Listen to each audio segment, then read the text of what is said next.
ઉપરવાસમાં પડેલા ભારે વરસાદને કારણે દાહોદ જિલ્લાના લીમખેડા તાલુકાનો ઉમરિયા ડેમ 82.20% ભરાઈ જતા ડેમની કુલ 280 મીટરની સપાટી સામે હાલ પાણીની સપાટી 278.95 મીટર પહોંચી છે અને ડેમ સંપૂર્ણ ભરાવામાં માત્ર 1.05 મીટર જ બાકી હોય ત્યારે તંત્ર દ્વારા વિશેષ સાવચેતી રાખવામાં આવી રહી છે।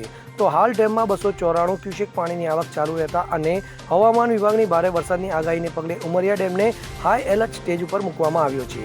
તો ડેમમાંથી પાણીની આવકના પગલે લીમખેડાની હડપ નદી પણ બે કાંઠે વહેતી થતા તેના કાંઠા વિસ્તારમાં આવેલા પટવાણ, ટીંબા, આંબા, ચેડિયા, અગારા, કુણધા, નીનામાના ખાખરિયા, પરમારના ખાખરિયા, અંધારી અને પંડોળા સહિતના 10 ગામોના નાગરિકોને એલર્ટ કરી સાવચેત રહેવા સૂચના આપવામાં આવી છે।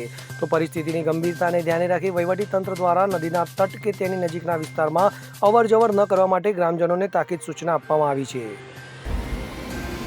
આજે 1 ઓગસ્ટ 2026 સવારના 8 વાગ્યાની સ્થિતિએ ઉમરિયા ડેમ લગભગ 82% પ્લસ ભરાઈ ગયેલ છે, જેના કારણે જે અસરગ્રસ્ત 10 ગામો છે લીમખેડા તાલુકાના તેના તમામ સરપંચો તથા તલાટીકમ મંત્રીશ્રીઓને અત્રેથી સૂચના આપવામાં આવી છે। તેમજ જે નદીના પટમાં નીચાણવાળા વિસ્તારમાં જે ગ્રામજનો રહે છે તેઓને પણ સાવચેત રહેવા અત્યારે સૂચના આપવામાં આવી છે અને જો હજી વધુ સ્તર વધશે તો તેઓને સ્થળાંતરિત કરવાની કાર્યવાહી પણ તંત્ર દ્વારા કરવામાં આવશે। તેમજ તમામ લાઇન ડિપાર્ટમેન્ટ જેવા કે નાની સિંચાઈ, R&B, ફોરેસ્ટ, પોલીસ અને પંચાયત વિભાગ સાથે સંકલન કરી અને ઝીરો કેઝ્યુઅલ્ટી અપ્રોચ સાથે વહીવટીતંત્ર કામગીરી કરી રહ્યું છે।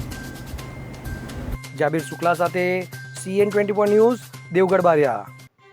હવે જુઓ દેશ દુનિયાની તમામ ખબરો તમારી આંગળીના ટેરવે। ઉઠાવો મોબાઈલ અને Google Play Store પરથી ડાઉનલોડ કરો અમારી CN24 ન્યૂઝ મોબાઈલ એપ।